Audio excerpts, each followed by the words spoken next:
Hello! There's a new update from your favorite GSM operator, AfriCell. For all of you that have struggled to buy cash power beyond $7,000, AfriCell has done it again. The limit to buy cash power is now up to $30,000. Oh yes, $30,000. Buy all the cash power you want from your AfriMoney account by dialing *777#. Where AfriCell goes, nobody dares to follow. It's an amazing offer. AfriCell mobile money just got way better. The threshold for cash in and cash out on your AfriMoney has been increased. Where it used to be 10,000 per transaction, now it has been increased to 30,000. Meaning your AfriMoney account, you can now withdraw and deposit up to $30,000 at once. Cashing in and out just got 3 times easier. For more info, call 777. Where AfriCell goes, nobody dares to follow. Islamic microfinance is becoming an increasingly popular mechanism for poverty alleviation, especially for developing countries around the world. This microfinance service adheres to the principles of Islam as a form of social responsibility. Yona Islamic Microfinance is the Islamic microfinance of choice in the Gambia, trustworthy and reliable. At Yona Islamic Microfinance, we provide savings products, current accounts, financing products in conformity with Islam.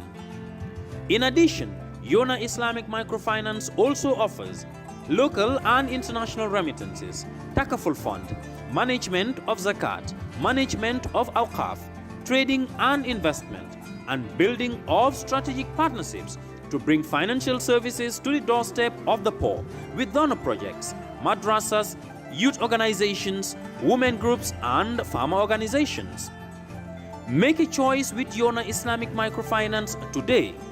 For more information on Yona Islamic Microfinance, call 377-2151 or 9832-151 or visit Yona head office at Tipa Garage, Bakote, or visit any Yona branch located countrywide near you.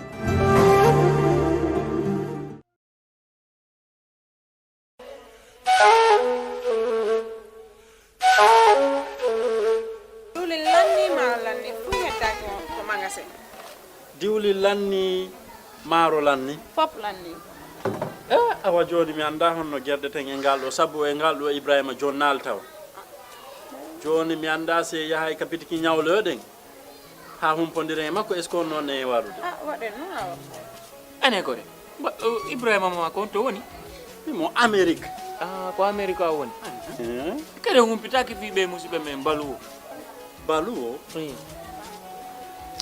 be andanda kala ko wawda wonde aduna si arrivi e juude mabbe a jonnay do dépassement Gambia har no weebi ayata kadi taw ko mbudi din no jawi walla no jippi be halantama ko kala ko falda ko sengo nyamete nebba maro basal bomde te kala ko rewi don a hendo to har no weebi kadi wona dum don tu be abe jonnira mobile phone si ko dum kadi laptop kala ko wayrode di ay kasbawa be wawma jonnude kadi sa fala umpitade ko weebi yetti Google account ma joni data ton wada download app mabbe on ayay kala ko humpi may mabbe ton be weebi yama ka wonda woy aduna on kala ko wawda a jonnana e wondo ka leydi men Gambia do dépense harano weebi yama si dun no fono nebi immo den joni mi dota ma ka place mabbe jan waden joni iya heba ko fala waden kisam Jamano Money Transfer Bureau de Change, your go-to option when it comes to money transfer. With Jamano, you can send money from anywhere in the world to your family and loved ones in the Gambia and be sure the funds will be delivered to them within the shortest time possible.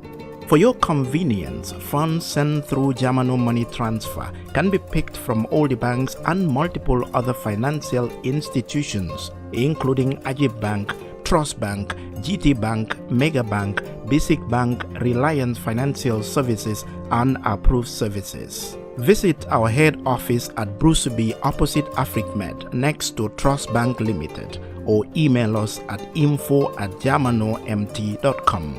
You can as well call us on 310-3050 or 310-3051 or yet still 733-0688.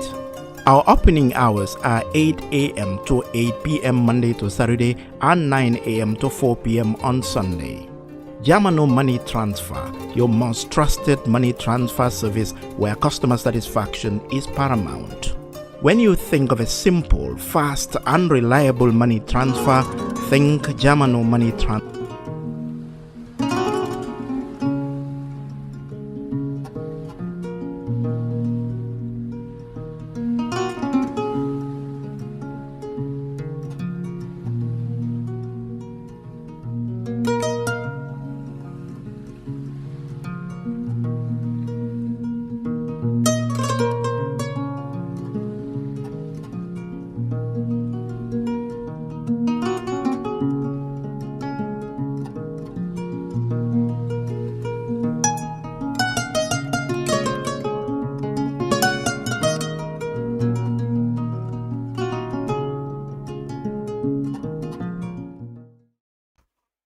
Allah programme mi yalan ko wole kanal yan kerfato mi yalan ko wole Politic Kaacha ka jiber lal bi tentu ke jayi ka fale ko wala baraka baki al ka wato menta kabla ñim programme do ma mi yalan ko wole Politic Kaacha ke tanya buñaade prekasi ñim platform do ka ñim programme ñi host ñin time wala mi yalan ko wole talan nani tambira minute dantane no studio kono sainteng live on kerfato mi yalan ko wole Politic Kaacha ka jiber lal ka fatel be ala baraka baki pour ka je ko wal ka wato menta kabla ñim programme do ma altalta ka bulano ma ñame kal wakile ne prale bulano ma wanyama ro kamonta ngal dun tangol da soro studio kono jam mi yalan ko ni wolle be jam pour katara ka sika Kaacha ko wolle mi yalan ko wolle be kerim banko la politiko kenya la ni ko tangol mi yalan ko wolle be banko nyin kan bo le fonka démocratie samba nyaato ani Kaacha wolle fente mi yalan ko akuma da bari mandin kol ko wolle ka laran ko rafengo bande wanyama men yalan ko wolle bam fel studio kono wolle Mr Essa Dampha mi yalan ko wote abeta damen wolle National People's Party mi yalan ko wolle NPP tamanke monu kundinde bakko la politiko kono ka fa Essa baraka bake any invitation kono nyamen kana nan ker faatu nyum programme to mi yalan ko wolle la Politic Kaacha nyende ka lawyer Assan Martin ate fana lawyer la mari anim politician ka fa ko baraka bake ay ji wato menta pour kana programme nyinto jam mi yalan ko wolle pour ngasi nga Kaacha ko wolle mi yalan ko wolle be kering politiko la karola ka fa tel be ko ya baraka bake bar janni be duna Kaacha kono dom Essa enen jibe lalti nyokon don baraka ina da ker faatu nyame nyum programme ro mem Politic Kaacha. Thank you very much, Abaraka Ibrahim Jara.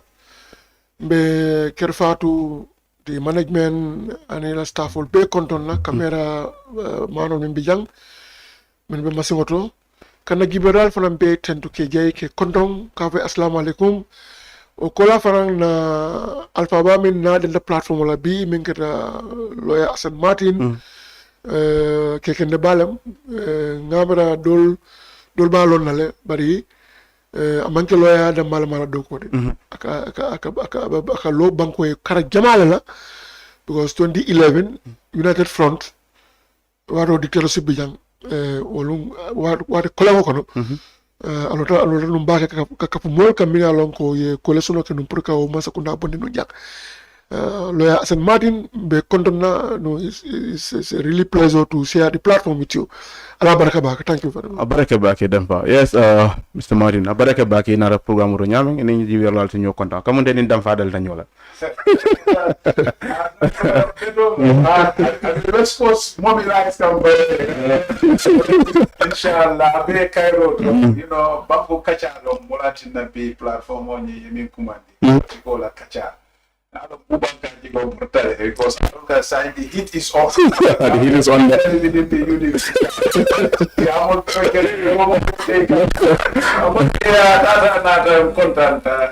definitely it's a brother. Back then it's a very long time. You can say about 15 years. We gone to United Front Convention and so on. Definitely, and he's been doing dynamic work for the PPT, definitely sharing the platform. But it's definitely disseminating information. Rami nom na moti baramanda simple na woni Fanambe Konton na factory and the team, you know, definitely everybody is trying. Whatever they're doing for country. As I say, it's not easy. Gambia is a very complex and very complicated situation when we wanted to sign. So, the idea, malon for na ko go mata non abe mo de konton again probably na Michael Manfinke but in the mean for wrong na Essa Dampha konton is trying to do a lot of work within the West Coast but snag lale I mean also the team fatu ket fatu jandal konton Ibrahim Fanang definitely is a very more kende and I mean disseminating information, especially in our local languages, it's very effective. You know, more equal for ham wala tin nalbe do kola. Abe atata nata banku do kola, banku kacha long wala tin nabi politic kacha. Malo even dundi lad lamin to bari gamin fodro lamin yeta senola antol fele. But jamin betala fana first of all na Alpha ba min banta mamme 2-3 days ago Mr. Alpha na uncle lom ngalom bake because ndefanan kuluta bakawle which is Alaji Dembo by force definitely alama ala banku sumyanda alama ala so arjanola ala musofa ngalom arret ndeka kontongo sambanung fenkol sambanung Dembo by force kajele mbama they were very very good friends ala babari musolo so bakaw sama kunda bakaw madi ba kunda bakaw dinko kono bakaw be definitely if water morale alpha la meta bakaw political to I seen it with Sam Sila and all those things but I content back fanang to be here so thank you so much somebody akamunda nga commencer ni Dampha ni lokungol mi yalanko mbota wala kono ibatare ko funding ke wala fidira e balamba ya ke banko kan mi yalan ko wala ba dending kamunta lafta internet o dai ke fenti mi yalan ko adai police wol yemuta and wonya kam banko din jamal bi ye sulo yitande ko democracy be tinya kam banko kan and banko be muru kam baral ke wala kon what's your take on that for NPP to nya la fa ka banko dingol murundi wala Mr. Jara yalan democracy bukana in vacuum akana with responsibility long demokrasi marlo adiyata akuyata yalon jawre min fasari demokrasi la birina alfal pour demokrasi pour ka fam to ko wala Greek language bara da ko ni man kuke kutela pour ya fam demokrasi ko ni man kuke kutela pour rule of law la abetara da ko loi min bo sontalo ya ke loi be bambo ko ida mo lo atinya mo ma wala boyte ka c'est la première fois que je me so sai galam gilin kar duat bi gambe betam nyami mote gambe murdano back to the old days that is over wano tambitale bar ko fana mo may la nyanto iba gilin kala ni loi e sembo mindila démocratie kono chaos tigi yo sobo tigi kela tigi fitna tigi ko abe mo wallet okay ni de la yento nyilin kay ma soto talu ato iba soto la jeel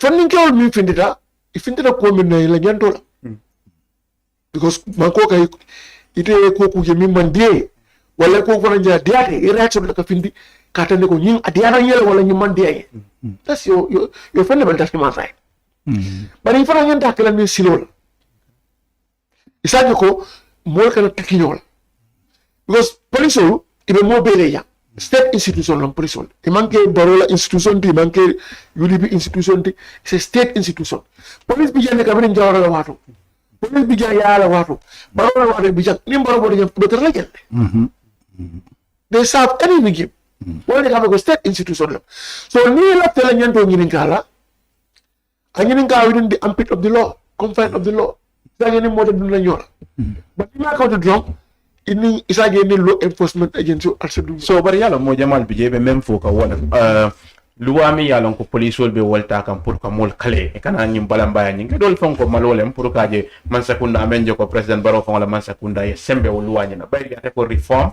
aning wala falendrode tamandiri nyak futul ani wolle bina nakara president da wala ki dolta in 2016 pour kana in 2025 sanji mosa sanji konon to nyato yet la tan fu luwa kili wol ka yemen tara jam pour ko banko dingol dira dol fanam bi kaje ko manya ko jam fale banko dingol fe man tara kaje woni ha yalon loi be data loi man bete loi kurung loi bete fo nyanta ngi ngi karam muna be buko kon lefati abe buko kon that's it Abaratela do ko important. No, then let us ask him or any other person responsible. You repeal or amend.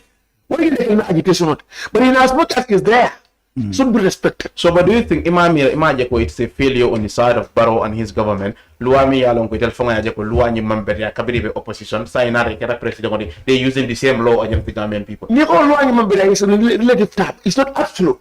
Okumaka on the Fasarale. Okay. Because Yagi more man can be Kuto. How about it? Opposition, Nika president or yo. So, let me come. In principle, let me come. More man can be Kudian ruling and the opposition. They are opposite side. They are opposite side of the coin. They continue. Man killing. Meaning ruling. When the opposition Bukanyoji. Meaning opposition only ruling Bukanyoji. Because it all $1 success and $1 downfall load.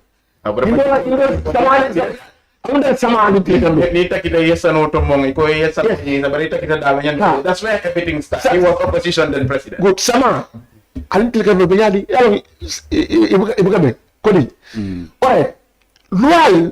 Gambia reform, legal reform in many sectors. You understand? Because law will be most appropriate is outdated immediately. But law will get Al-Quran Bible. Man medium. It depending on more evolve yami. And more understanding and more kulu katayami. Law for the Nala. You understand? Clearly, public order act, you know, is generally it's not a bad law. Generally. From your perspective. From my perspective. The law is not okay. But governance is a bad law. Okay, me mommy is a bad law. So it need to be repealed. I believe saying, oh, I amen. You better a bad and then good side now. For example, Interpol is not a bad law. Not based medical. One of the first police also give a thing like a demonstration or a pamero yininka. Kodi. Near pamero yininka, it will first protect the environment you protect. Alia la koke for allow water to aleta peacefully. Near ko police or man pamero beat a marine. The pamero dealer. You have to go to court. To go to high court. Let's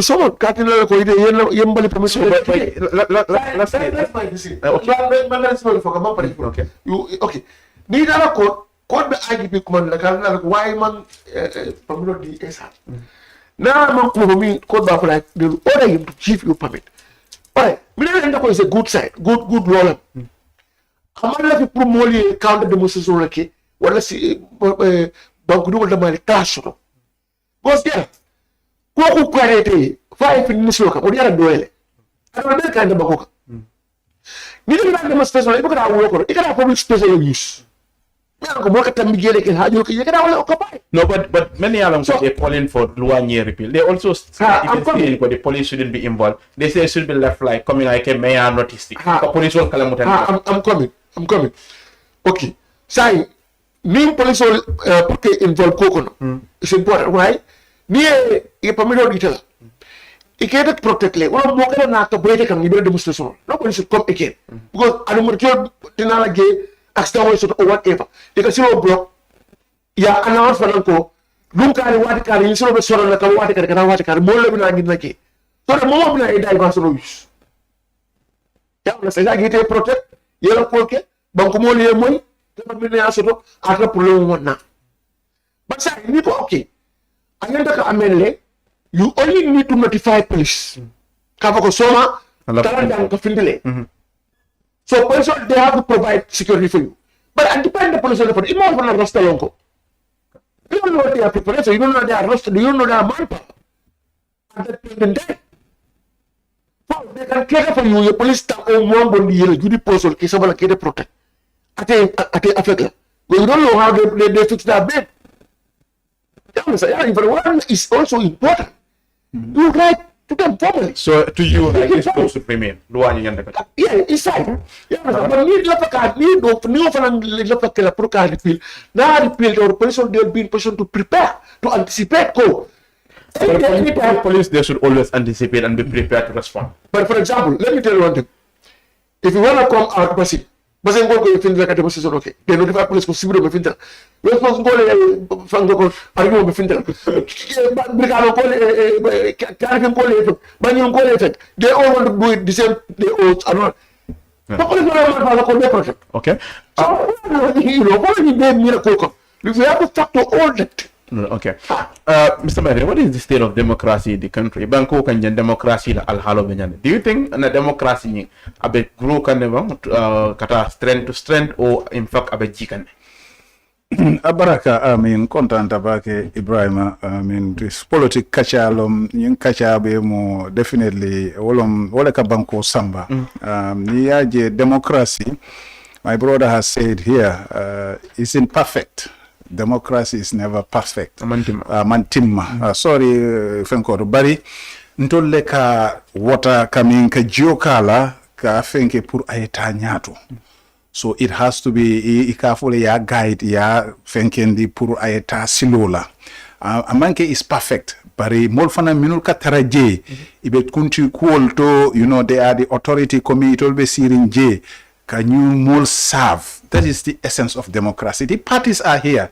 No dispute about that. Coming party will be tarla janne bari wo part of democracy leti nyo sabaku long bari ngake come ay minfo abeta silola abeta afenkola bari is a very important thing for Ibrahim Amoli Nyinkura Mota.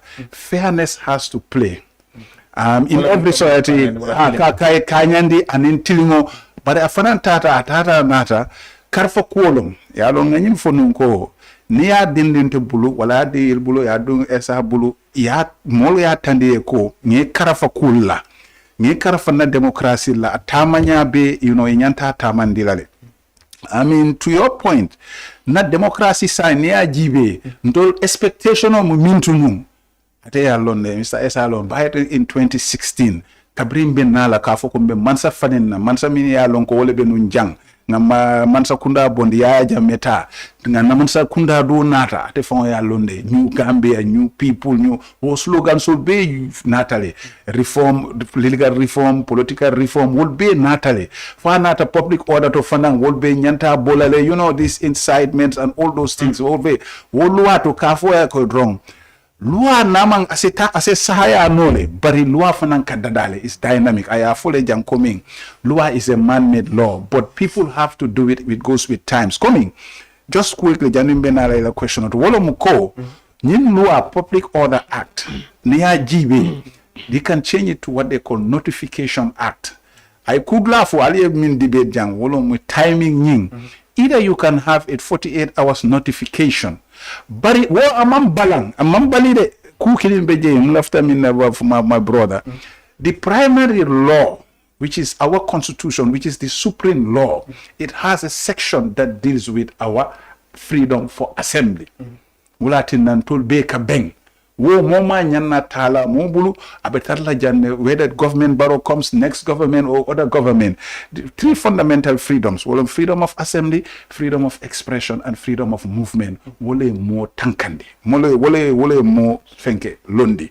So kana kuoto katana kabrin President Adama Barrow kana nyi mansakundato ku jama le fota wala tina ila nyinin karoto na demokrasi nyanta jela dlaminto for akafuta jere. Definitely we have a long way to go. No, but the president will frequently akatula for the kontala democracy ni democracy mbula sembo wartala pro dol famo bije sabo Gambia la democracy ba han America isana kuntakino la fende famula tarampamulo. So if you said it's below expectation, like what are you talking about? Hankable fonko ni ajibe institutional reforms. Na democracy is not akafuko democracy dorong ngam famfono.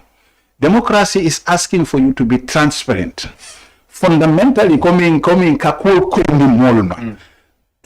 Democracy is asking for you to be accountable. Mansakunda nyantaka kukontibo at any minute.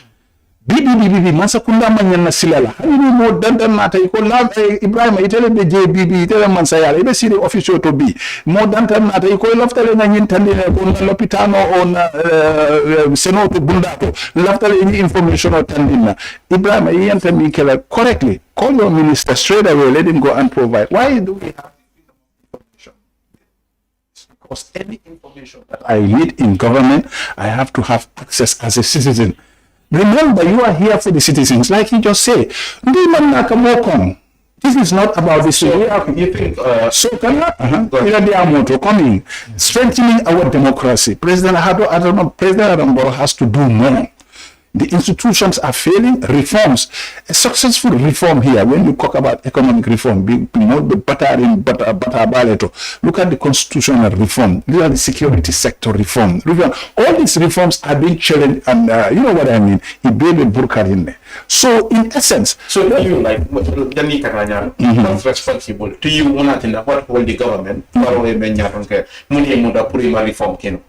from your people? Well, it's all about the competence in governance.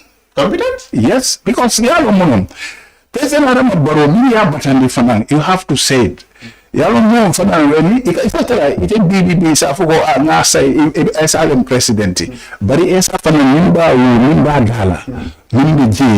Management skills has to come in all institutions. So the other time you said the president, in fact the president, I think you said he is not bad, but his advisors all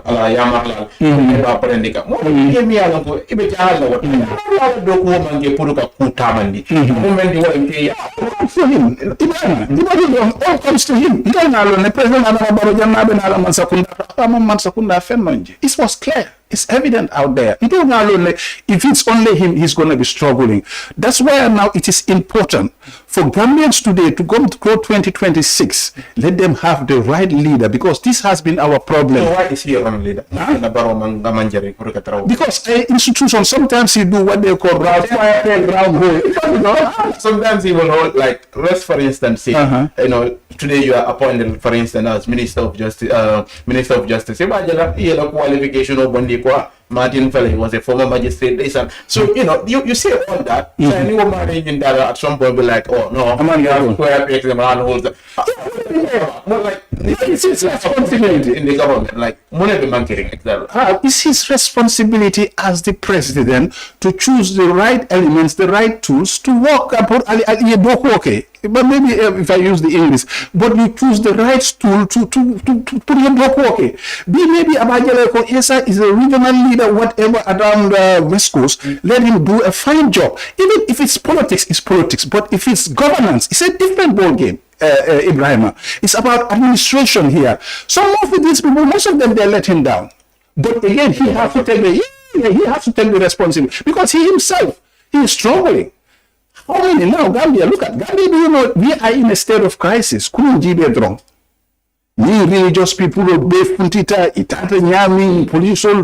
it's a state of crisis. Less than 2 weeks ago, who were out? The youths.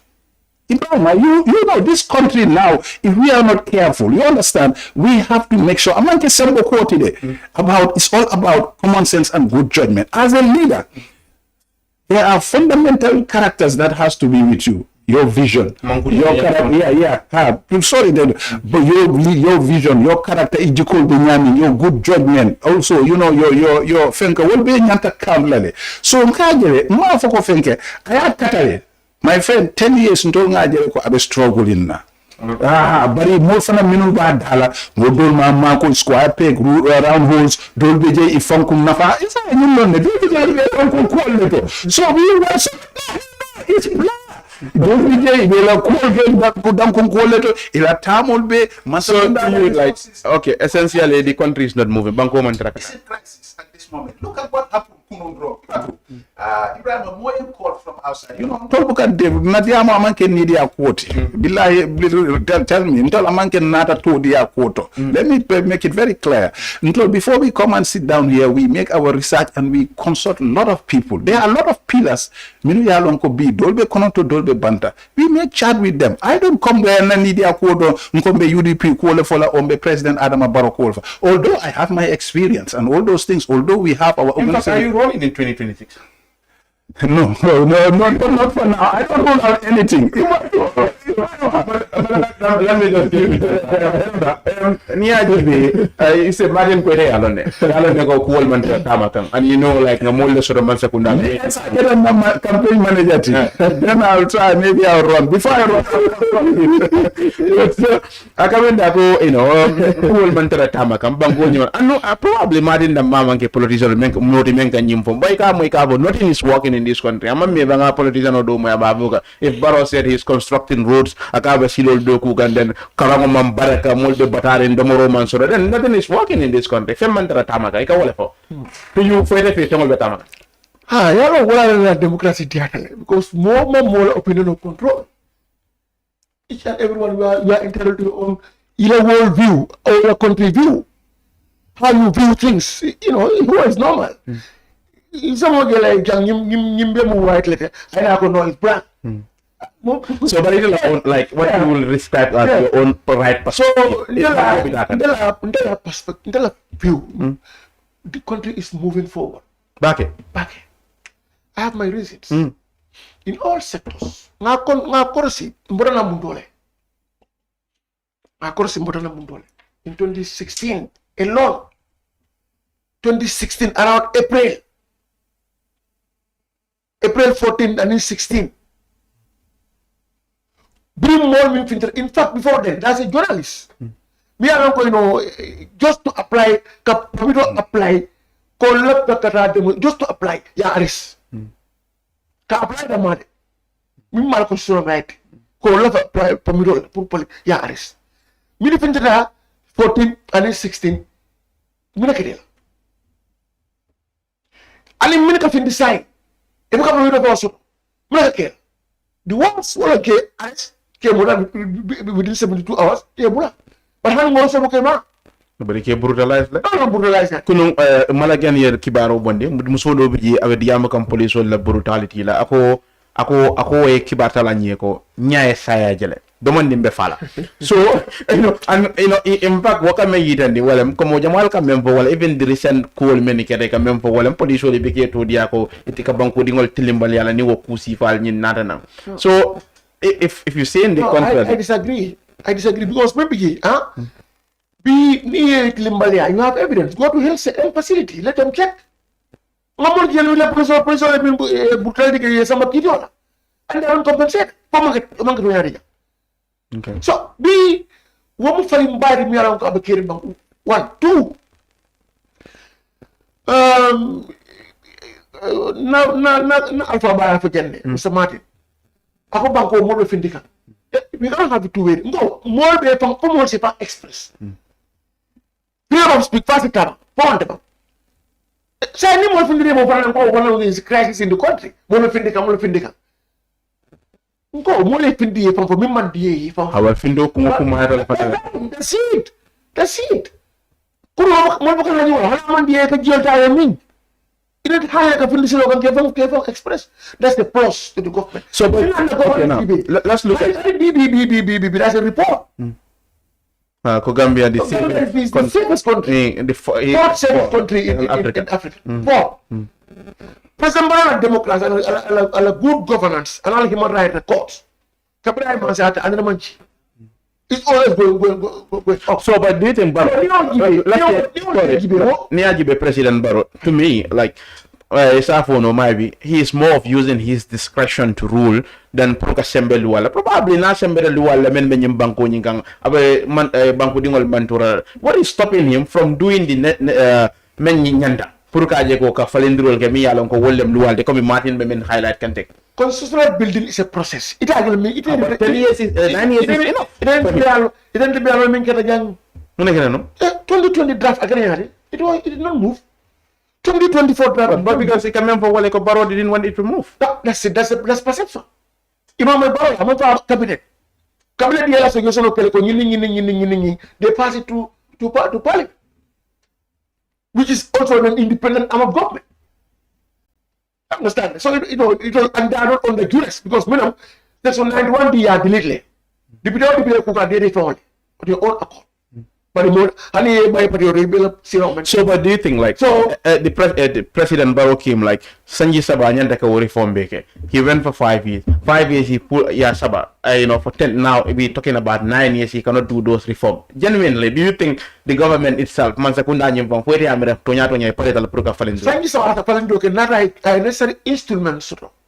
Specifically, what is that instrument that I'm talking about? Well, the manpower. Because coalition agreement, well, you go 3 years, they will all be coalition. The coalition, everybody coalition. Mobile one agenda, one focus, one direction. But one month ago, that was the issue. How about okay? You have to stand alone and rule, being an executive president. We all know there's a dragon and laws in the country. President is not applying them. But media and whatever. Do you know that? But this other one, this public order and other thing, we are KPJ. Akumada back in Halonko. New Parang Kafan Gola Parang, Aka more secure. If you don't look at that protest, I get less secure. Because it become more of a more target. Imagine, Kunum, say all finished. Cannot so that. Now, we don't for a finished event about you. Okay, be available to do different second for the American. Public classes that and the duty bearer there is police to ensure security, internal security of the country. So what I see is good. Put your police all sape. Yada la collecta pindela compantani. Yin what can. Yeah, indicate. So but there is a report. Me person band. Imagine for you. Is a mako. Like if you look at the process, you make emphasis on the court, but more don't be me like it's not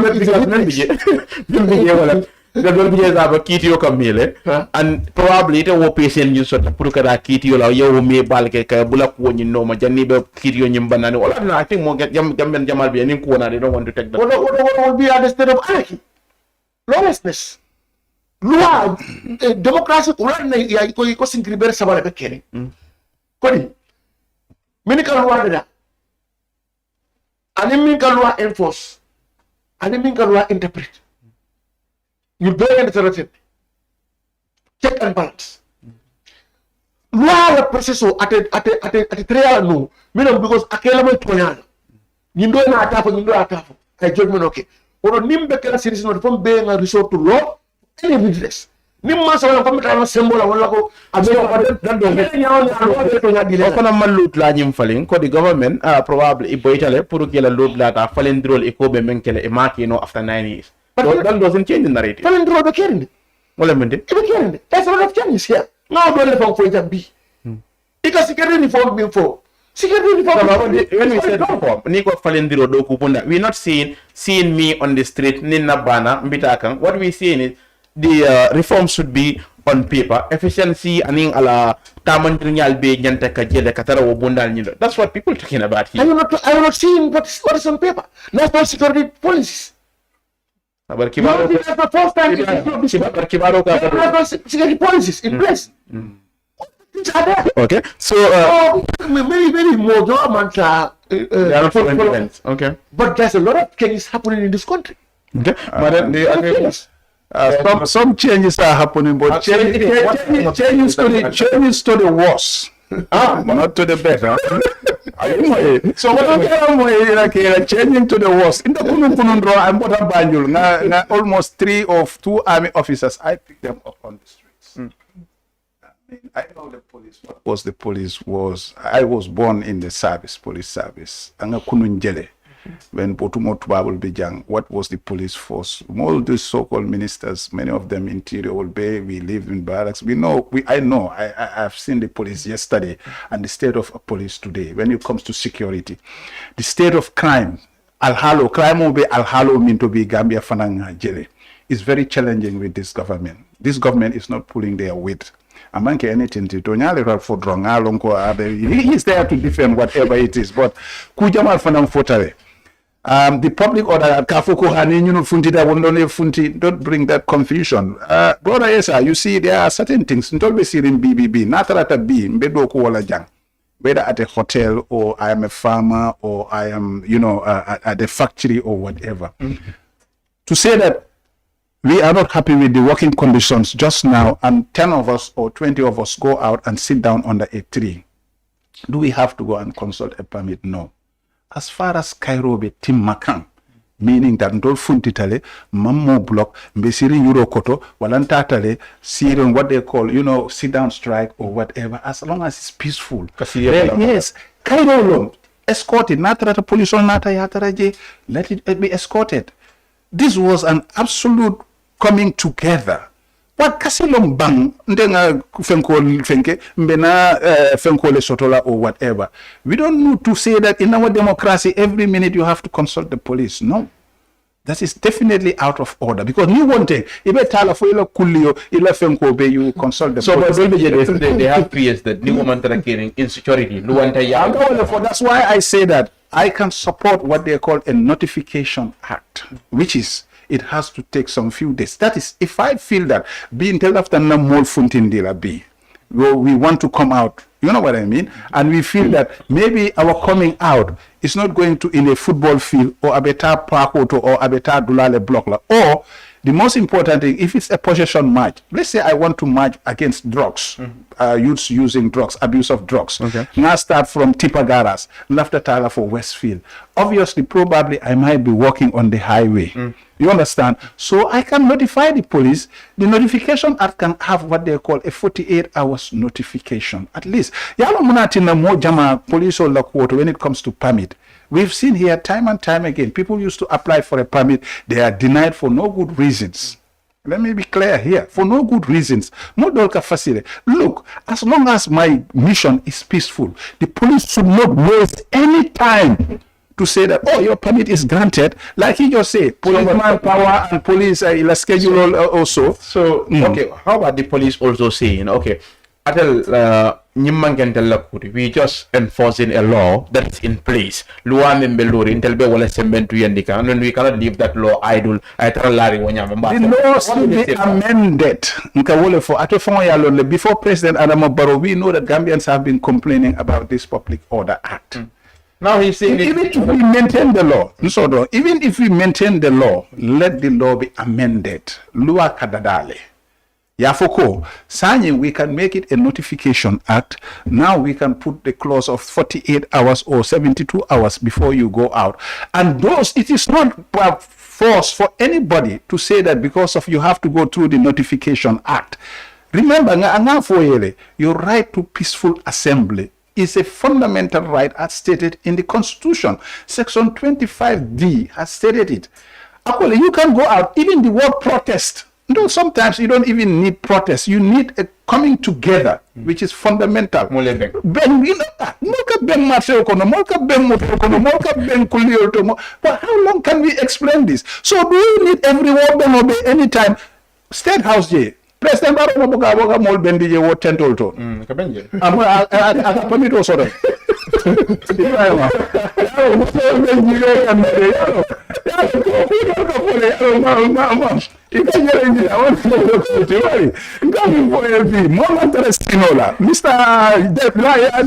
So apart from war, let's even go into real politics. You say in Ko, there is crisis in the country. Yeah. But to the president and his people, many are go well they still say the president is commanding a high support in this country. Pasaro Babulu Nyimbanko and Namera Gambia participate the leaders so they will say in the president is at 31. There but as he was running cut for another chance to Benjamin. So that shows that he despite it recommend for that. Okay. You are happy Gambia by giving support for the president. I could love for the Malo report to that Gambia is a service country, fourth service. Yeah. I mean, those reports sometimes global peace index. Yeah, okay, they can say what they want to say. You are not safe. Man, don't feel in Namoto, crime is rampant in Gambia. The drug abuse is rampant in Gambia. For some people to sit down there, sometimes they don't know the statistics. We have to be very realistic. Country when they are safe is cleaner and people, you can sense everything. Today, you go to the market. ibela jubol mutala ibe dulal be jibela. Is that a saving country? No. Sometimes we get kind of more feeling there. The thing with it is that equal President Adama Barrow, I'll score 75%. My friend, you can say what you want to say. 2026 is coming. So what's going to happen in 2026? I mean, what will happen? Unpredictable, but we know the dynamics are there. The equation of coming, patriol, molfanang, the kind of leadership that it will call for. Leadership and candidate call, that is what is going to determine the elections. Okay, is it the new era or whatsoever? You had a mantra before. Is it the new whatsoever? I don't know, something new, I don't know. Yeah. So, but to you, like, if not in 2026, if Barrow, is saying he wants 75, now in fact, SO5 is saying our chances of winning can be at 31. At the time when you said we are in crisis, nothing is working and all that, then do you think opposition has any chance or have any chance to look at? Big time. Yeah, opposition has a chance. It may not even be MPP and UDP. Be careful. Inshallah, men ala nyami malon tolal ferol be dadala le ferol be sitila le ferol dadata sitita baro sita ferol fanan be dadala le ibe sitila again baro bondija nga foy because Mr. Honorable friend ya people me ya ko min kanya so so suwa ko kuyon du sahat. So I can tell you that. And Fembe Nalale, which is coming, this one is going to be all Gambian affair. And it's going to be somebody who is very good and everything coming. I Balafa Soto, I Fenko Soto. In this sense, what I mean is that he knows what he's going to do, and Gambia Betala Nyaming and all those things. And Nungwo is a good person that will come. So what to you? Okay, why didn't you want Barrow to continue? The president will have to go for another term. So you want him out. Actually, yeah, because of near GB 10 years. Remember, before he comes, even about the term limit issue. Mobe think my brother knows here. Everything was said until after Sanji Saballa Drong, Sanji Luluna coordinator. Ibe Sirinjang, but still you are struggling. The performance is still not up to the standards. So you have gone now 10 years. 10 years now. It's enough for a struggling government. We have seen a lot of mistakes, not even mistakes, but a lot of errors. Me along this governance has taken us to where. Here is the constitution. Mama Kungolong. Domoda Tabita, Dolnata Fengo Sukuro Keje, Hanibe constitutional haina. What are we 2020 draft. Iko domodale tabita 24 iko amendment inata sukuro keje Gambian call ita domola because what it is, you come and say security sector reform being coming for police or army or ita maje video so army or even the uniform police or niaje we try rain boots, not rain coats and all those things. I was born in the force. Nitata police station all told. The environment alone is daunting. Look at their salaries. All these things is counting. You go to the army barracks, sometimes the feeding and all those things. You think that when you talk about reform, it's no joke. This is a very serious matter. It's so about you reform. It is health reform. You have Lepitanol, Boronian. The people are dying because of not oxygen. Believe me, even Soldado. Yes, I have people that I friends. Sometimes we sit the next thing are fatherly because of oxygen or mansoto. You see, it's not all about protest. The issue of protest, like my brother said, it will be here. And there will be, let me make it clear to him, there will be more protests coming, maybe 4 or 5 million long. The police need not hesitate. Let the police get this message. Kafoko, let me grant permit, let me not grant permit. As long as the peaceful are coming. Today, if I'm protesting about health reform, or a kid for the kids or whatever, do I need to be sitting there canal thinking? No. When they come and ask for it, you know that they are coming to for this kidney issue and so on and so forth. Sure, but give them a permit. The government like they're doing pretty much good. Developed and Kutol look and you look at infrastructure, Sido, La Carola, they're doing well. To them, people hold that view. I'm done Sunday. That's up to you. It's the most successful district. I just want to tell you. Clearly, Barrow has definitely dumping the Gambians' expectation. One. Two, leadership now we are in crisis. But I today. Yes, see fatam fansa kul, you know, kunung ngajele, kunung drong, ngajele jang how alhalo, bakobe alhalo minto. Secondly, we have seen how the youths are now, you know, the Martin Yusol Kafunti, because they see how government is squandering money. We have seen our natural resources in the hands of very few. We have seen money wasted. Audit reports, security, Fenkol Bay, Munul Bay. I mean, when you see the audit reports on all those things, what is happening? They are not corrupt. I don't know if the government said they are corrupt. Even the minister stands in the parliament and say that my department is corrupt.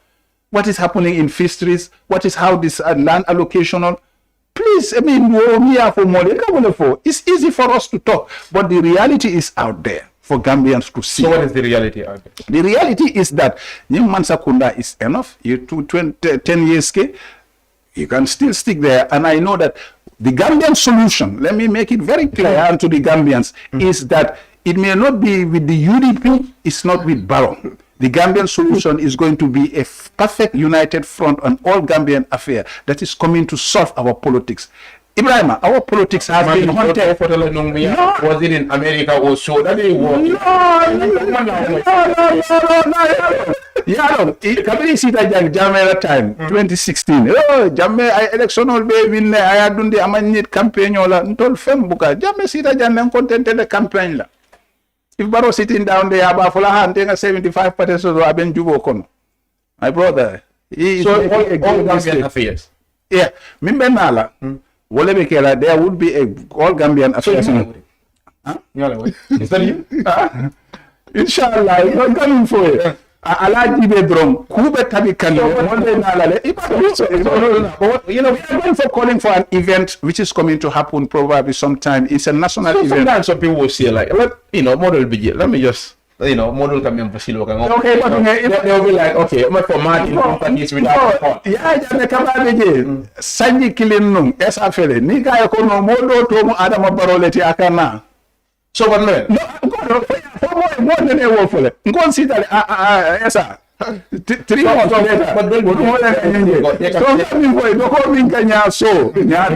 So some people will be like, okay, for Martin, he doesn't command any support, even at his end. So New York have a coalition, you know, he's stopping himself. It's not going to be successful. You are talking about something here. Do you know how many movements now we have built, and we have built committees? Really? Yes, I can show you the evidence of it. Okay. And there is something coming for you. Wona Nata, Gambia bill them, whether you are in UDP Molbena jump into that ship. Yeah. Believe me, APRC full time. Most of these smaller parties, they are coming to it. It's a goal all Gambian affair. And after Gambian fix that. Ibrahim, we are coming with something we are lonko. Coming for it. I can phone call. So you command? Huh? No, until we are at the committee stage. Okay. I am a coordinator. And I can tell you that I will make sure that all the consultation process will go within the political parties. This is a movement. Let me explain this. This is going to be a grand movement that involves all movements and meaningful ones, which are very important. I have a movement. I am NAC, National Alliance for Change. When it was being launched, you know what I mean, last year and so on. I have a lot of following. Hey, Talib Nyon, don't let him Talib Dara. So all these things so when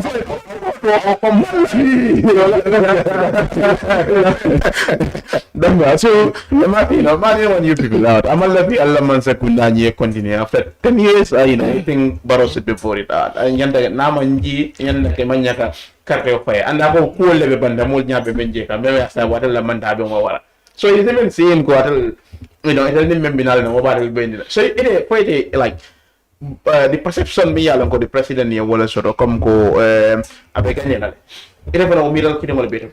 Yeah, don't be working on the percentage. We know it's already secured. Really? No problem. Secured 75%. That's what I'm saying. 100%. We are working on that. You know, it's there. Yeah, opposition ila success, ruling la failure. So ruling from the success, opposition la failure. So by the way, what did Barrow, the government, katamini nying jalay role la mi yalon ko Martin be wole be highlight. Kan nga vera woy Gambia no dul fanan lut la yidan. Yen mi leke, what do you think Gambians will give them another tap? Yalong ala mi beta. Do ma to dia de. Mi ma no beta. Fo mo be la to dia ba. Do mo be ma to dia. Abari say. So and then dunia sa ko madu. Mo to mo be to dia la. But great majority of Gambians are seeing what? Seeing the change in the life and the livelihood of many Gambians. Alright, one of them is important. So, but then we learn about the government here. Bring Barosita for say. I salary Teramundol and I salary some Mundol side. Salaries. But Barosita for say, I salary about 110%. Of course. Military. Il a workload and il a professionalism behind the big Bagoka. Ndala ge tiatel ni ikabela ge kandaro ni ko military. Biya nyati. No police. Last time pengo ge gen ikabela de selection oketa. Over 1,300 youths. You understand? Police be behind in even the Gambia police force. Thank you for. It is the best police institution in West Africa. For Malaysia. So, what force you how professionalism they are. So, but when you said Barrow, your salary la fale, it's 110%. Let's just go back to 110%. Yes. You also should also ask yourself, Kabim Barrow can ake president I body water mintola and be a mintola. Because if the president Kabirakan was saying Kabimano can 700 there. Now Ibeman was 1,800, 1,900. So I tell la faro menke, what has been the impact of those increments on the livelihood of the Gambian people? Here, well, you but you understand, Paul? Yes. I also have to admit, I have to go intervene. Promote the livelihood I blast. I have to do that. And today, remember carrying them within few years. Food self-sufficiency in this country within few years. But he has, you said he go back to president. Your campaign message be that you're gonna make livelihood easier. Everybody was on the now Baluwa Dala father. You still should take responsibility to make sure that your situation on your remedy. And that's what people say he's not doing. Yeah, there's a short-term solution and long-term solution. So what is the short-term solution? Short-term solution in the community and can make sure because we man put a man was 2,300. It depends on the brand that you buy. Yes. And 1,700 is my solution. Okay. 1,700. I can show you. I can send you the number. Okay. So allow him. So, but I say long-term solution went to go homegrown rice. It need to be back. Then I pay him info. Need to be back. One guarantee. But I'm not trying to come out of the but so far this government la planning, like for instance I'm back ngaji track it all tala. You cannot mechanize agriculture na nyala mi yalon ko atara nun ko senelal ni be fen kanin ke bulu mi yalon ko wala siata ila soto buludi. You think it was a good idea you want it up senelal ma ko senola karola but track it on ni ikadi la nyamen o fanan ko mayatan. Are you not putting that into context? Yes, yalla mo use seno jora wala dio egel abe dendi min la mo mala capacity senelal do dio mo sur tractor was welcoming book it come like this 1 hectares what the tractor but what is they need it because you have 10 20 30 hectares coming book and a community farming law or an individual man ko have also because remember some man for on it but we learn from the mistake also Gambia tractor being in the mall table I'm the book Gambia go ka gala ka tika no ka ka be ron ni ke yo na no e be tin ada at the point farm. So say for example, we don't commercial farming unit or commercial farming union or matter. mi ala ko no ala hajo mo man do ko wala hajo mo do ko e ka to dial e ka ko ngadi ala 4 years government pay 25% upfront ama ko 25% do upfront sa 50% do far 50% do aliya do 4 years na aliya bang atole ta ita kamin do every year why from get it can sort of profit every year you know but and government did the assessment then ka di mo assess level okay because was open more apply they did the assessment ya ko de semene kero ni na di ala ni da jiro yes all right imagine brother hand up. So but how about the issue of poverty near for ya jibe you know eco billion assemble warta tambe in fact some are saying it 48% before Barrow came to power now it's 52 or 53 there about so near wajibe for man can secondala failure why do you think like in light of all this what's happening like model ba for ni if you tell them like Martin ko crime you know dolba for ko you know corruption you know, baluwal mang tembe and things like that. Wobe nyama, the president, he said, you know, the government need a struggle can. Honeybee, you still want to continue. No. Yeah, mona struggle. Government is struggle can. This government is not struggle at all. You know, when you talk about Fuaria, huh? I depend later the lenses that you use to view it. It is not technology. You pocket on the you want the pass also. You pocket on. You cannot put money in your pocket. He cannot do that. But he can give you an enabling environment. Government should he can give you an enabling environment for you to go and work. Be it the centers of the blood bed, you can go and learn occupation. You are not going to become self-employed. Be become young there. All the regions here is centers logi. In fact, not only it can run at zero cost. But there should be they should be ready for the job market. Do we have a job market that can consume? There is college right now. College and they saying go a job market for you create job for yourself because for example you didn't make your it's a more important for example actually, you want to work for anyone. You want to go privately. So, only provide more. For example, it is already knowledge. You must have knowledge. You put me knowledge, electricity knowledge. So on. You understand? You will be on the side. Me, moment, employee, you don't understand. But more little go. Every day, more so, how like, so just for the youths of this country are not, imam kontani man sakundala kuwol ka tamanyame imam kontani wolande my turn against the government come 2026 man ta tardo file and you know they constitute quand même for 60% and man sakundala intervene obey perception that's not like empirical survey remember the youth nangam when man contact youth nangam wala so but if you look at the let's say now the president he scored like last election is it 52% or 53% yes now so we Gambia participate menke if what you see like the government is perform kind of beyond expectation now they said in fact they are now telling us his chances of winning is 31% for market boyoti it's not government perspective is false also tell I'm could be great I'll go out for so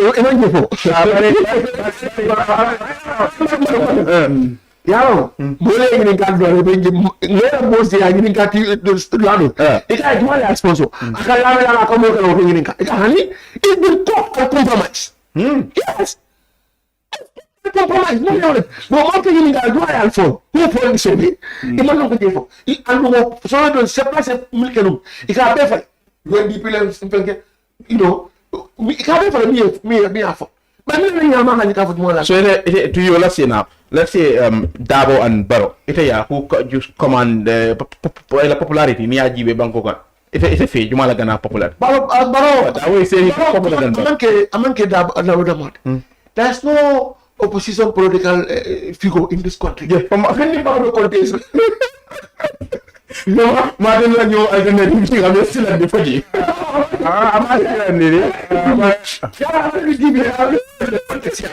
government like opposition political figure to Banko Kanjambi me about sick really when you talk about corruption let me just tell you it's about perception corruption at the other ka for that than ka substantive Corrupt, for example, yende Essa ko Essa bela mo na biko ko for you mabul. Para di no ay ko be ko ba di Essa.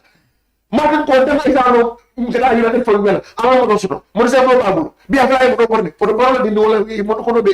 You don't know how you didn't think Brown knows if I am right or not. So what can you personally use? Gambia College Public Finance Act 2014. And somebody more better like I you more than no corrupt practice. In fact, Section 220 of Constitution, somebody to expose and combat any public officers corruption. So more like you have right to hold any government officer. No, but they say the government is not acting. I will come back to you. So now, so now, It's not acting. Okay, so let's start there. For the fact that Essa Amansila, you know, the opposition only standing like in the country, you know, almost it means better on these people. They are on top of the game. That is only Essa sitting here. So you know how President. President Oko, ayalo ako yang, ako malong Gambia participate is this thing. President Osita, ako 75% more than you work on. So who is who? Where did President get that statistics from? Yalo ngang fakiro. Isita asonta wo report on the fourth Gambia is the most peaceful. When Gambia participate finally. Yalo ngang fake Gambia barometer and all those things. You know the Afro barometer and all those things. Look, he's talking about perception. Essa, you know, it's easy for everybody. The realities is out there. There are some little thing here and there which he does. So, but the reality here, the reality is in Gambian politics. Balunya is at the lowest of the low. Maybe be atala chui kongo domo abala moto barila. But do you know how many families are struggling here? Fuaro meyalonko B. How many are thinking about uniforms for their kids? How many are thinking of how to eat 2-3 meals a day? They are not even thinking of that. Muroni mayonnaise obe da koleyaring. You know, let's be here. But to hide, but managing in the pockets, at the other pocket. The debt of this country from 50 billion now to 110 billion, 120 now going 123 billion. It's unbelievable. Because we know what is here. And it's not about drinking. We know corruption when it comes is in governance. We know it. We know it's very clear. The thing about it is that also the whole police professionalism, which I don't understand. We see the likes of SAR. It was not professional at all. I've lived and served the police. To be shouting to your subordinates like if you are shouting somebody, it's not professional. Once you come and meet people, allow them, meet them nice, talk to them, and so on and so forth. We have seen that less than 3 months ago, police or young army officers, you said, standing in front of the video, my uniform soto, manna busol soto. Which country are we living? We see here when the ID cards for 9 good months. You cannot even issue an ID card. You're calling yourself a country.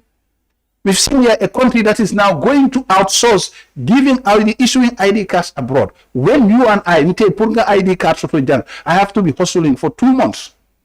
You have to be running banks closely and all those things. People cannot even sufficiently serve for ID cards. But it is a ID card dealer. Our institutions are joke. That's why these boys are coming out. Nothing for it. Take it to the bank. Gambians have the right to come. They don't every day. I respect. I am a law-abiding citizen. I'm a lawyer for more than 5 years. But I respect for us to have a decorum. I respect for us to have a process. But also I respect that fundamentally our rights not to be compromised. It is guaranteed in our fundamental constitution, which says that even the preamble, we cannot joke with these things. President Adamo knows about it. So why at this point, like one would say, then it's been compromised? Why? If you already what is compromise? I mean, our rights, they come in highlight. No, they have to know how to tackle it. The police have to know the approach. Nata ngamin fo e wolo muko bi nimbe taxi auto wala mbetala na kulli auto o nkata na kulto wo is fundamentally secured under our Section 25 of the 1997. I could do I pointed out before in previous programs. Section 220 is the thing, that foundation that lays for these people, Gala and the Kingdom Sabopan and every other Gambian. It's our right, even me as a citizen, to come and expose any form of corruption. It says that combat corruption. What is the word combat? I'm a lawyer. We have to be very, very careful. They are not saying they are messaging platform also, but the reality out there, people are know what it is suffering from. I respect so when he said Nako, the president has mandabi ang babul the puruka ganye koteke, oppositional men they working on the percentage, but the victory is secure. Jamela time, I just want to take you President Adama Barrow alone. Jamela time 2016 Kubel Befola near fire no President Adama Barrow I believe nala 1 year ago abe bondi la jam jamme sita la ko nyenta ate campaign la President Adama Barrow sita ja fona be ka ga foko the 75% abe njuboto Adeko now President Adama Barrow has secured I secured victory. So then that means going better. Then I'm campaign la. Bonda jela ja be borin na jang.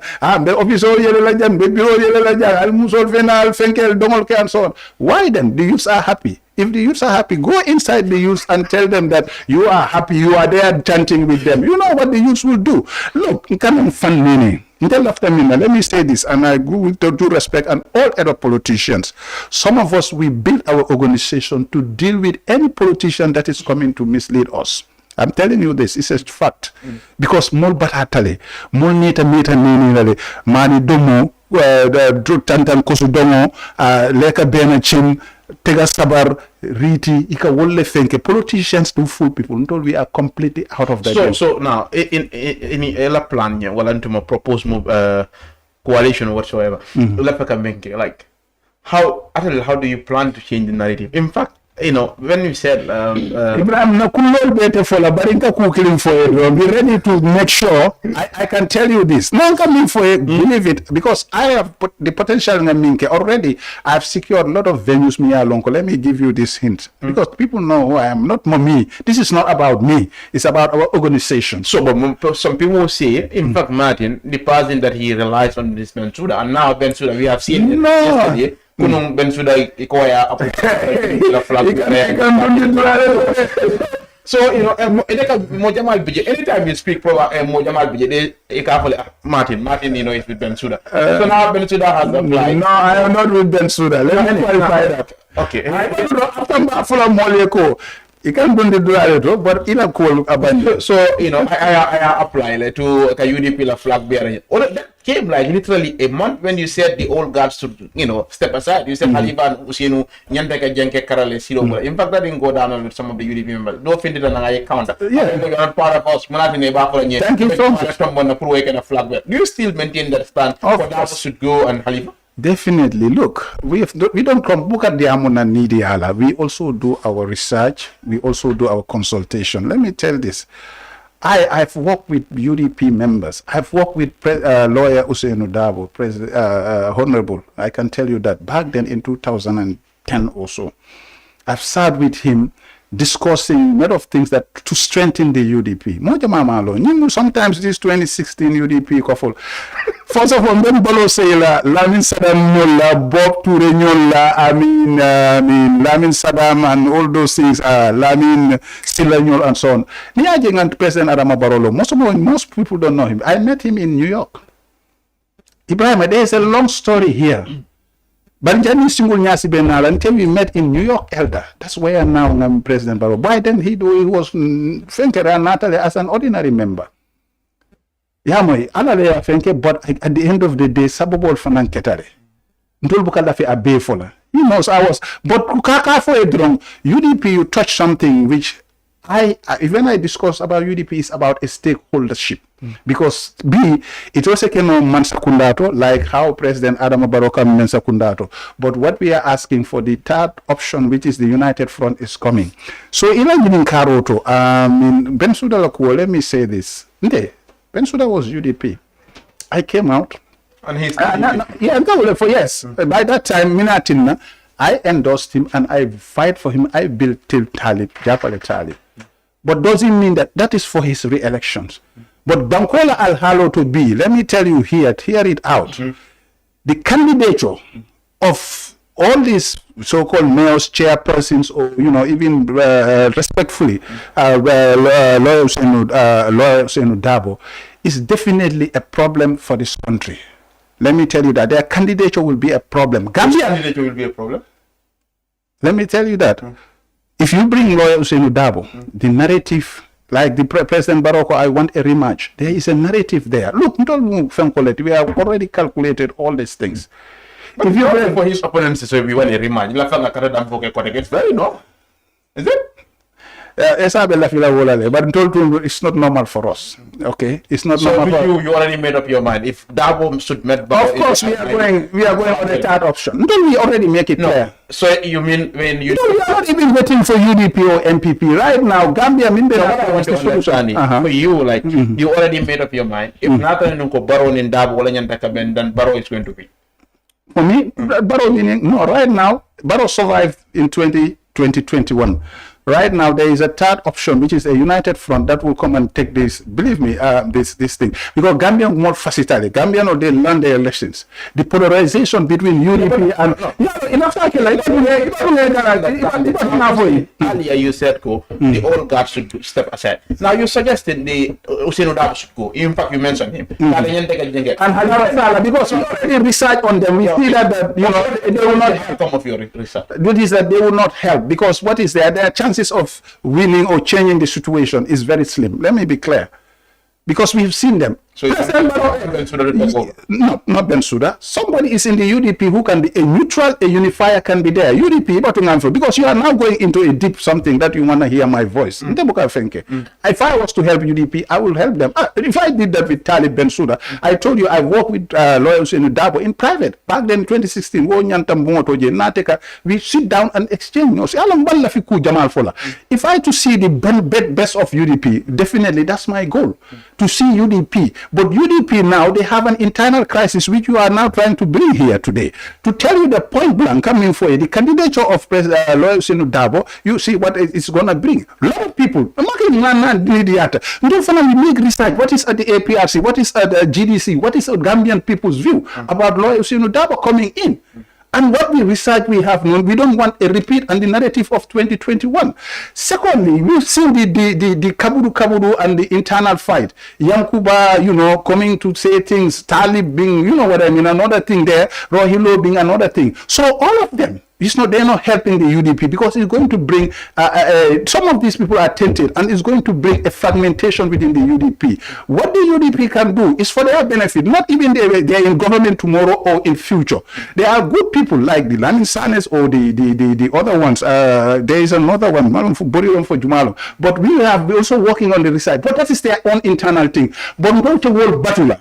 Binia Jibe, a lot of people will tell you that Lamin Sane is an outsider who can come, and you need the OIC guy. Because we've read a lot of things, we follow a lot of interviews on these guys. We also follow their track records. We don't just go only their quote. Talib is there, he's young and all those things.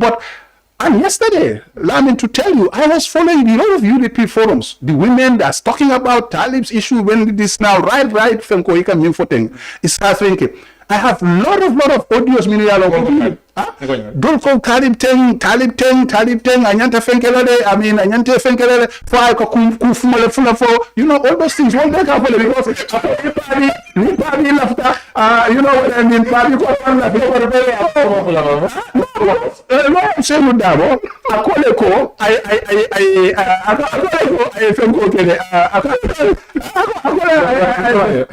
let's just be clear. Talib. What UDP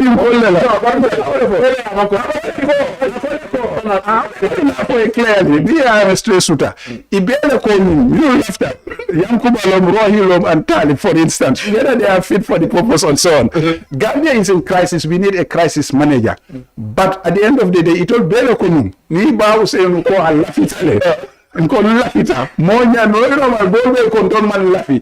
So be na to be na long it will be most people will say that where about saying na ba saying na ala fenke ala application o kele by the kele you only clear and talib na ko ate fana ba kele then I kuf full of mo. So that means could be what I mean, they are complaining. A lot of things are happening within the UDP camp. So but for you it's the other contest that want to help the situation. No, definitely, because you are not only this thing, even Talibs or Yankuba or Rohi, this country is calling for a crisis manager. This country is calling for somebody because we are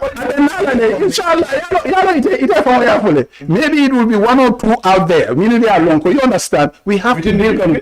No, UDP, I told you that UDP, they need somebody who is a unifier, who is a neutral outsider. No, I mean the third option. The third option. Like third option, I'm not UDP. The third option is us, the movements plus political parties. Because Nigeria UDP probably what they want, probably the figure or the candidate they're going to bring may not suit the Gambia. Because here it's not about the UDP alone. To win Gambia, sorry, let me just say it like now. To win Gambia elections, you have to get a national vote for this. This is what is happening. Some of them, they did that, the protest vote, you remember 2021. Munatina moli Usain Bula Tata Mojama Bafalco Ndengadi Barola. There is a reason for it. That's what President Barolong, I will along Latina Sani Ako after a rematch because that narrative is still there and we are not going to wait for that narrative to come between just the interest of one person. If you're saying like Janin Kerebula, Nico like Dabo and Halifa should step aside. For instance, if Nunko, Dabo adhere to your call and he step aside, then funding are you joining the UDP? Joining? No, I can't join the party. I can work with UDP. No, are you going to support their candidate? Depending on which kind of candidate they're going to. Now let's say if they present Talib, are you going to support him? We also have our own listing. We're going to say how to work together. It's not very strong. It's like that. We are not dumb to wait for only UDP. We wait for UDP and they brought us Barrow. Barrow is our Barrow. He's our Moses. So don't put among the dog. So anybody you're not going to bring, we have to assess it. Because this is the fundamental problem here, Milford. The executive power invested into one person. We have to be very, very careful here. Who that kind of person is, it can be an outsider who even the UDP can back. I'll be ready for that.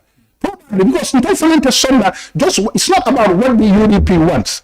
Right now, until the Al-Halo Minto, let me tell you, the Al-Halo Minto, just to make sure that the political system goes, and that is from NPP and UDP, if they're joking, the ball is in the UDP court to make sure ila mama yada daku, tumando Gambians na benga bulo dunyo. Just talk to them. How many times we are talking from the peripheries? Now, to you, Mr. Martin, is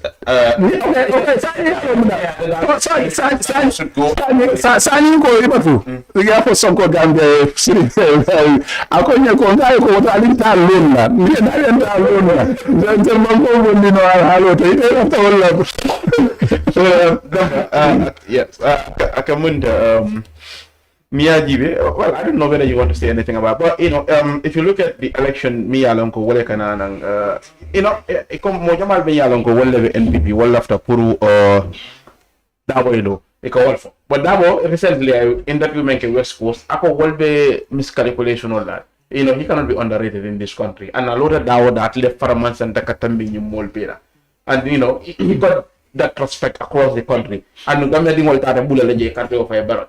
So, but NPP to work out with in fact, I heard somebody say, he's just candidate to defeat or whatsoever. So, do you also call that blip?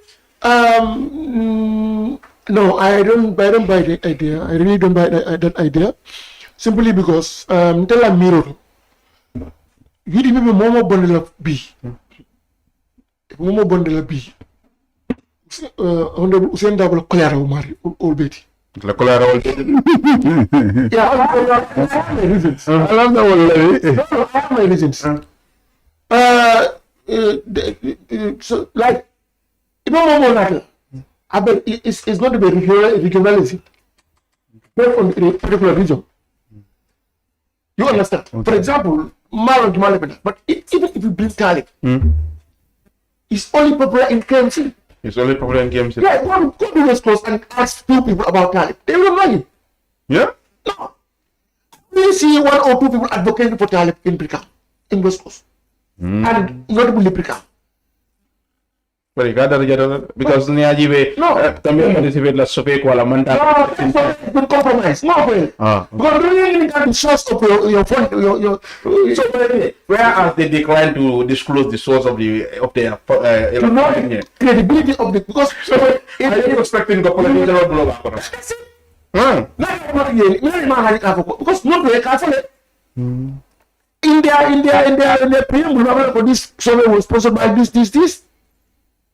But you know, more than India interview with the mobile Sirinte. Come participate in the both Sirinte. Yanginga. I bit around the Yeah. It's sponsored by Assan Martin. So it's okay. Neither survey. Is it survey was based on internal democracy of UDP or national survey? Okay. It is more someone I'm going to put a glow. They will equate national survey. But really, party you walk in the Mabundi. You pull the one brother continue. What do you bring? You bring Syria, you bring the you bring so. But I think they have they said to all the party or NPP. President Barrow doesn't have anybody who is going to do it. Many people have been rejected by Gambians to my Malak. But in fact, he said that's even keeping him up. Nobody tried. Nobody was envisaged to throw hard in the ring. Yes, before. Imagine for the young people can't look more flavor. Announced the young announced. So that means Consumer challenge on the Muto. Will challenge on the NPP in Kuala Hani Talib Kul, Nico Talib, Talib don't win late. Parliament is but I'm absolute majority. And the man is less than 10,000 votes. Okay. Mundo? No, the last one is 15, almost more than 15,000 votes. The last election, first one, or yes? No, what I'm saying, I'm going between him and Bagari. No, if I Bagari Bute is almost about 14,000 votes. That's it. So what do you mean? That's a big margin, though. That's only it's a big. That's only Gambian terms. If you check, he's an incumbent. He had the influence of incumbency. Wait,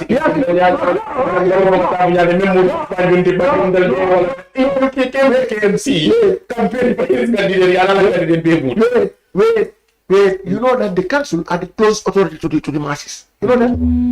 Talib is very grounded at KMC because he's the closest authority to the people, the elected. Say, but I won't engage. But Talib some of those speciality. Yes, some of those speciality. Si boy. Now, boy, the party for so, now,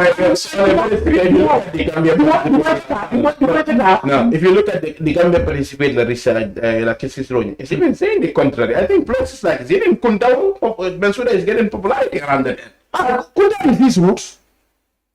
It's his roots. Okay. So you can think that maybe he might be popular in Kundao, but not as West Coast, not as Elahat, not as Badi.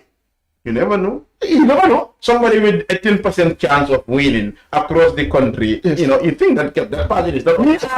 I'm not basing my analysis on this particular. So you never the no analysis only to go. Well, he is incumbent. He won the candidates. He passed mayoral election based on incumbency. 1, 2. Now Jelako Honorable Usainu Dawo at the difficult candidate for NPP and Talib.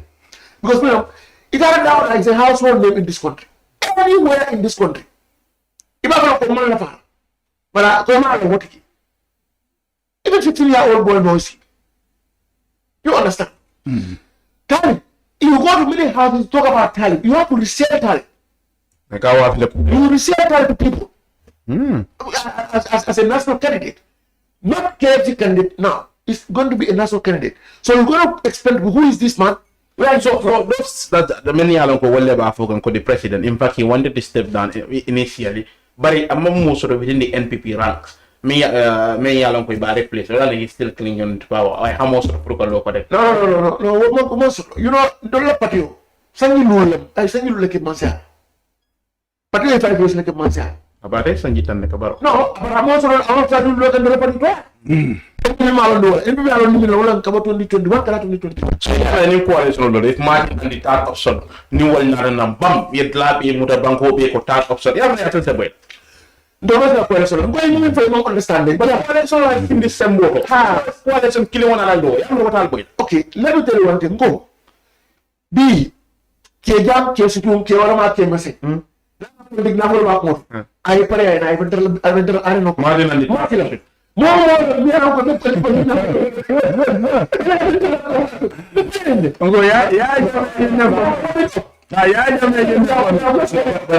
going by any electional momentum you win the president in fact I think that way after the local government election you know results emerged and well and Gambians have rejected President Barrow so nyamere ni mo na take tenden ko and mo ka men fo wala o al halo ye se men ni men la so far for me I think nothing has changed so na nun ko na tenden nyamere man kale maslam parce dilution ika no mo re banko beka ika bude ika ko consultation banko adiana so what for he good for ni ka no ka te me ko ala candidate role pa si ada dan lamol ban tabi fe wala ndiko adino no le nationally right barole iko ba sai kulite ide ndo kiaman gele ben tolbunya nationwide ma ta so sa ko gele la ma andi fete kana ya dol ya ni sirfo okay you understand but I don't really believe Kirisi. So sa ina de nan so ngata. Still ko don la people. Yeah. Okay. So what I janning refin like I think Amanda Vengo di Molla, me yalon ko wala ko program jibe. Yes, Martin, you wanted to say something? Yes, just to qualify, alon jan I tractor qualify.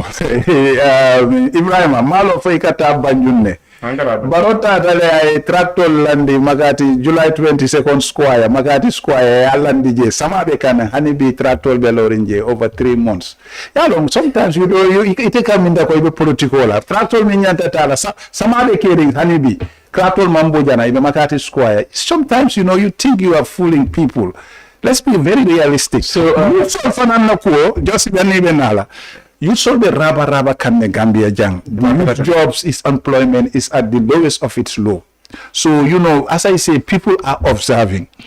Diamose kenole barokwate 75 dundala jubo kono asete lale sino bayria ko wolofo ndolma foko bawse en fanteka vole sagning if he wants let him stand, but I can tell you one thing, Gambians, they are not waiting for UDP or NPP. And majority of Gambians, let me just say this. It doesn't matter what coming for. As I say, more than 45% of the masses are silent mass. Because sometimes you don't know where to vote and when to vote. And this has to be very, very careful about. So at the end of the day, so that is what I want. So telephone line on number 750 5690 750 wala number be commander lal tala dam 750 5690 750 5690 wala number be commander lal tala dam 750 5690 750 5690 wala number be commander lal tala number nyimento mi yalan ko fanga wala falete mo number nyin commande yeke moti mi yalan ko ye dadndi programme o nyin ko natre la fa contribute la ko kula mi yalan ko nga wala kacajan kabiri nga kacanyin damuta imo molti mi yalan ko si wotanole pour ye dabula kacanyin kono je but janibo kamenda janin commande lalbe commande ko kala tom so yes, what's your message to the Gambian people?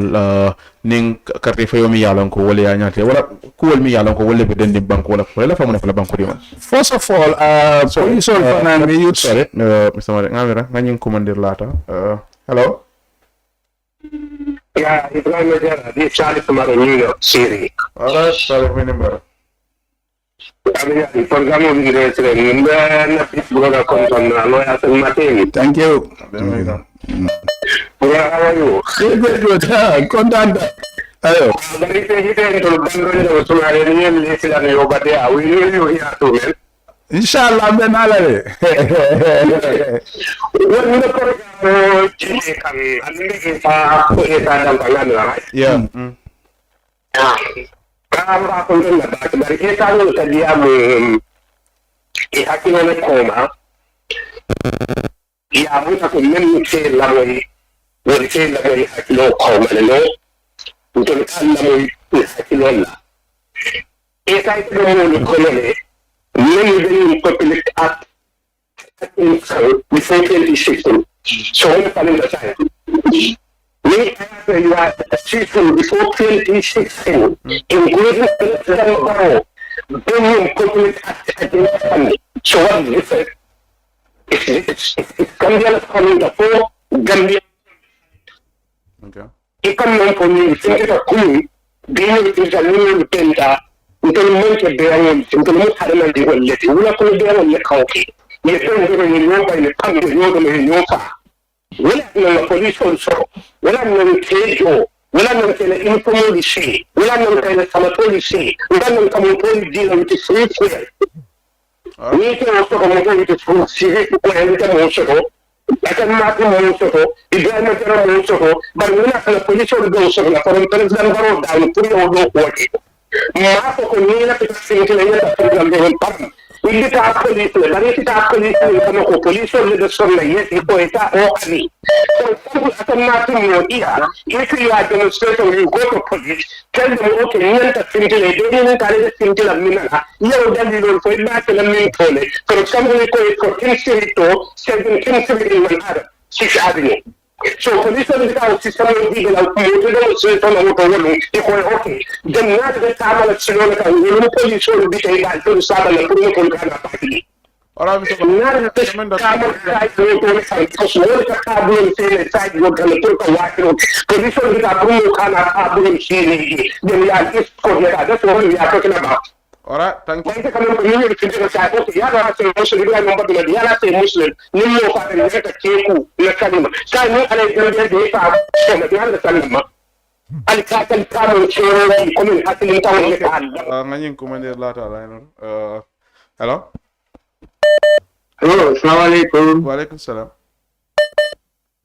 dia ya ayo kelpa boleh program boleh kan jadi Abara ka ito yani me komando la mindo atari yani do mandinga ko dia kita saya ifama mun de jangan ko no right wala ga girin alhamdulillah nda ko la ko ya ko sa cewa ta ba ke ndela je ko dina ba ke ni kada usawa bi ke MVP na ndege ni ta to ni de ko dona la kaja bidara ba ke continuing to gande inde highlights le ko gande ni famu ni dia bidara ni ni bidara ni so bidara ba ko sa te ni dia creation alright thanks baraka mandir lal bina kanne eta komi bina kannan nyamen dodoro eta wanyama ko mandir lal bina kanne ngeta coming e bina kan nyamen alsitende nole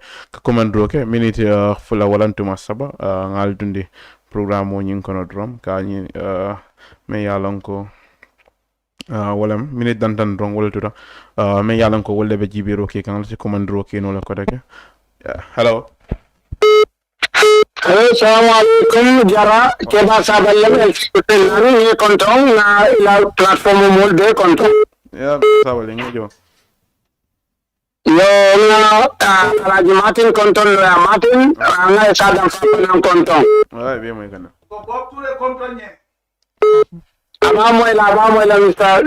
Martin bari Mr. Martin ba fale ni non do shirin no dala tan mu esati itol munye nina munye Essa Dampha nina mu APRC la umo tibria janne falam bi yalo tolman baro sindi bari birim baro si kanina mininta ya janne la janne nim baro ko jebe yingela dawda bitawole to bari laftana itandila la dorowole mugandi an kol man tarasinola mansuletala advice la to UDP tayeta la to because baro wote gagné la kotenke tayeta auto topoto wala be ma ko la membe UDP o membe parti kotongol to altalia atolia be nyame aliamra mol ma kala mutabar nga kala mutale andum barote kala president note after 2026 nali ana aliye pare bari bawo atol dal tangina la katara parti to for your pocket al sajube al be pocket blado sotola damen kotenke bari membe keri wolam gambia dimol paretale andum ala bukadiya mu moye baraka tama selle itandina nim atol bebe janno wato albe ya jamme koma jam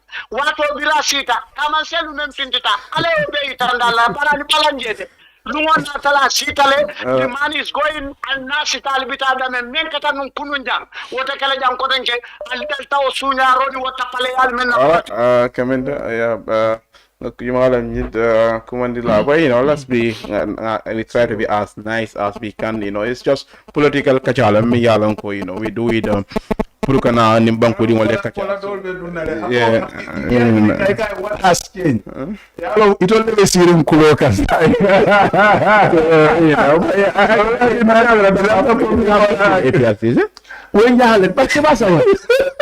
No, this man is not civilized at all. No, my friend, hindi ka altigin na kulang ko. Bari abeta nata, yes, wala so yun yalo abeta nata fanang kachao bro. Let's make it as nice as we attack each other personally. We're just trying to, okay, so last commander later, hello. Yeah, Joe. Alright, kala barka batal lo banko do ko wala ngala ko mo beta wala banko tenda beta kanyame comme ça opposition lo baka ke non taka ke nyame no de adamo ba wala bi no ka o pan na kakacha no but economy matastaka not is working in Gambia so rampant corruption obeje so tadi bulalo UDP la flag bearer nyela nta over respect akane. Okay. Ara tombe duala pana UDP pol be tombondro kel yake min hakkilo la ya jube to ya dawo telbe abunya definitely inde seman sa ata do nyati kanu nyati da wala badi da ko de situation no men commandi ten na best candidate o mi alon ka ko ni adamo baro na hantala la kan saro mato wol sisene aw tali ben sudan. Alright. Because you opposition la pol kedale so ya try la nyawonya but boy ni de scenario set ada do ko men ke game si fana nyawo jel so ni isa ka muta ko tali man popula akona halo ne membe jede ni tali ya tali blondi wato ka UDP flag bearer ni MPP tan ka dala fa. Alright, thank you. Musa baraka. Alright, thank you. Commander, what will a more jump for Commander? Yeah, baraka back here. Many along ko will be GPO, but Essa and Martin, do you have anything to say? Me along ko left for Mole, Janinka program on your rap. Yes, Essa. Kana Commander Lal Beton to KJ, Blado be my brother. Track on you. I don't think you know that. So, if you're sitting in a Kamabe, would you squire?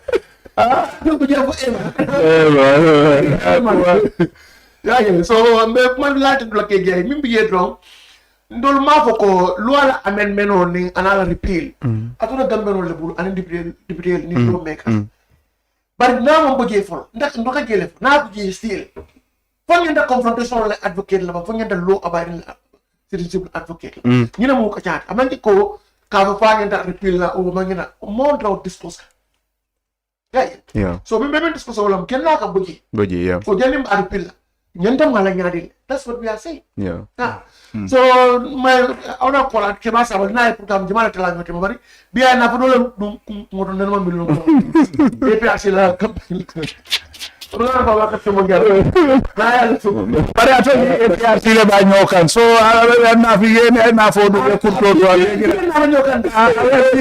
What was wrong? They are part of Kajadi at a platform, man. I respect my brother here as Gambia Kuolam told me. Nata Kachalom. It's all about competing about ideas. Ndafta banko eta nyato. But it just first of all, Janimbe Fenkela, you know, we talk about the public order, assembly and so on. Let the police drop charges against these youths. Okay. That is my advice to them.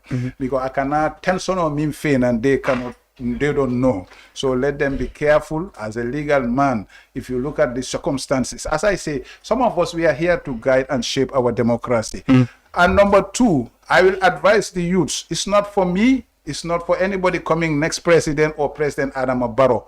Gambian youths network against dictatorship. Atole Tamu, you said it here, there are more than 60% in this population. Let them network. Essa alone. Ndolbe ka fokonu yaja me dictatorship lebenala. So man lafi any signs and colors of dictatorships to surface again. So my advice to all Gambian youths, today, tomorrow, any future government, make sure you call for accountability and transparency, because this is very important, Ibrahima. Ila programu otonga fo jele. Munatina mansa kunda mu karafa fengoleti. Any day mbe sirinje wala Ibrahima be sirinje wala Essa be sirinje. If you knock the door and tell them we need to know about our this document, about our these files, dossier bobu dañ ko wara ibinga defin ko wolo mansa kunda nyata aya koindi and let it be kontibo quoti. Finally, I want to say the youth network, your stake, your future is at stake. Nalia Jeko, dictatorship is surfacing. So it found SIR for the section 220 of our constitution. I said it's section F, gives the Gambian citizens the duty to make sure you fight and expose. And it says that combat. So minati nasani, you solely fundita. Amankeko, they have to wait. Munatina, sometimes they cannot wait. Ibrahima ninga jenna na fulol iba tinyala fenkol lopitano man jio soto bundun kolte sila no man jio soto dore ka fuko ha nyanta tare nga pamito. So sometimes it's sporadic and they have to spontaneous, they have to come out and say amanke kasiti imanta dula jani imanta criminal yakela imammo bute murote bulu kirioto bulu modol kabra kandita ja jame munesika manda kunda boyndi fitara mo ay woleta fomo I'm later. But anyway, so the program. Ibrahima. So you said the third option. Who is going to lead? Inshallah, you will know. But I don't rule out, and there are a lot of people out there who are coming. So, option. Ila momba hayala le. I think Ibrahim I can push le purunga law. So I think I take that. Ala baraka baki adan be jibero la on ke fatu program ro mi yalon ko wolem Politic Kaacha di fotala na la ngamur nan ko degen luntan dul Politic Kaacha banko la ko be nyame ko nyama ala baraka baki albe mi yalon ko atel be jibero ke ala baraka baki fo talata na la ngamur nan ko degen program do dial ala baraka.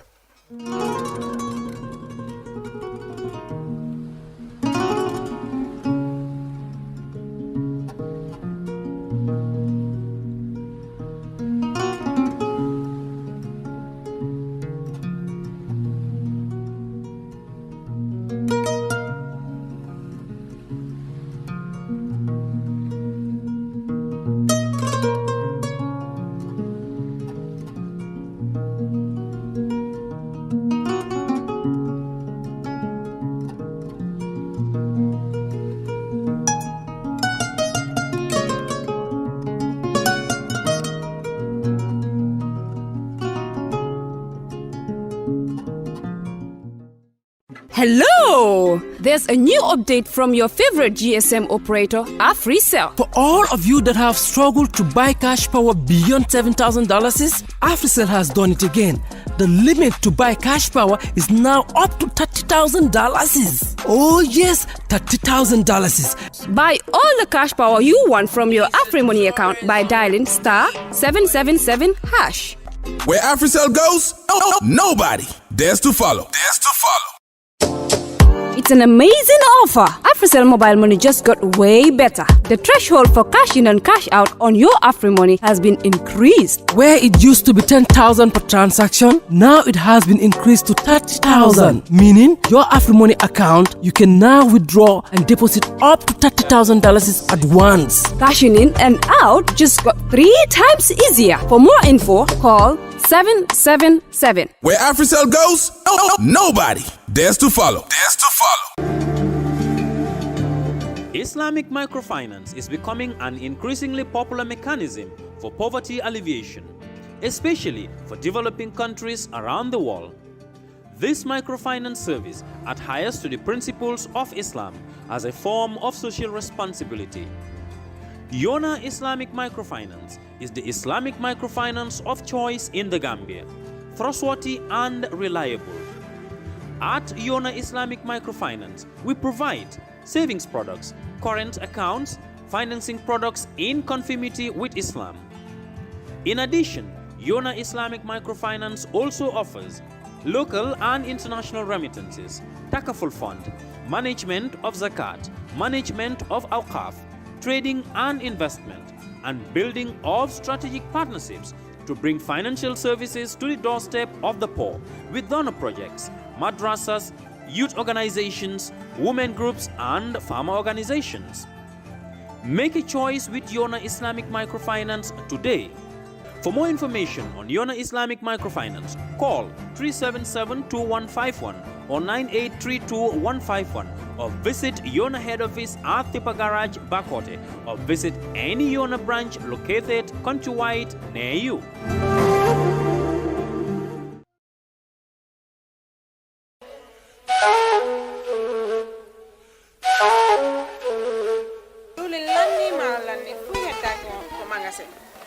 diwli lanni maaro lanni fop lanni awa joni mi anda honno gerdeten e ngal ɗo sabu e ngal ɗo Ibrahima jonnal taw joni mi anda se yahay kapitiki ñawloɗen ha humpodire e makko est ce que on noon e warude waɗen no awa ane kore Ibrahima ma ko to woni mo Amérique ko Amérique a woni kede humpitaki fiɓe musidɓe men balu o ɓe andanta kala ko wawɗa wonde e aduna o si a rewi e juuɗe maɓɓe a jonnay ɗo dépassement o Gambia hara no weeɓi a yahata kadi taw ko mbuɗi ɗi no ƴawi walla no jippi ɓe haalantama ko kala ko falɗa ko rewi sengo ñamete ili nebba maaro basal pomme de terre kala ko rewi ɗon a hendoto hara no weeɓi kadi wona ɗum ɗon tu ɓe jonnira e mobile phone siko ɗum kadi laptop kala ko wayrode jiɓe hay kaspawa ɓe wawma jonnude kadi sa fala humpitade ko weeɓi ƴetti Google account ma joni data ton waɗa download app maɓɓe on ayiyay kala ko humpima e maɓɓe ton ɓe weeɓiyama ka wonɗa wo e aduna on kala ko wawɗa a jonnanayi wonɗo ka leydi men Gambia ɗo dépense hara no weeɓi hama si ɗum non fof no neeɓi immoɗen joni mi ɗowtama ka place maɓɓe jano waɗen joni iya heɓa ko falaɗa waɗen kisam Jamano Money Transfer Bureau de Change, your go-to option when it comes to money transfer. With Jamano, you can send money from anywhere in the world to your family and loved ones in the Gambia and be sure the funds will be delivered to them within the shortest time possible. For your convenience, funds sent through Jamano Money Transfer can be picked from all the banks and multiple other financial institutions, including Ajib Bank, Trust Bank, GT Bank, Mega Bank, Basic Bank, Reliance Financial Services, and Approved Services. Visit our head office at Bruceby opposite AfricMed next to Trust Bank Limited or email us at info@jamanomt.com. You can as well call us on 310-3050 or 310-3051 or yet still 733-0688. Our opening hours are 8 a.m. to 8 p.m. Monday to Saturday and 9 a.m. to 4 p.m. on Sunday. Jamano Money Transfer, your most trusted money transfer service where customer satisfaction is paramount. When you think of a simple, fast, and reliable money transfer, think Jamano Money Transfer.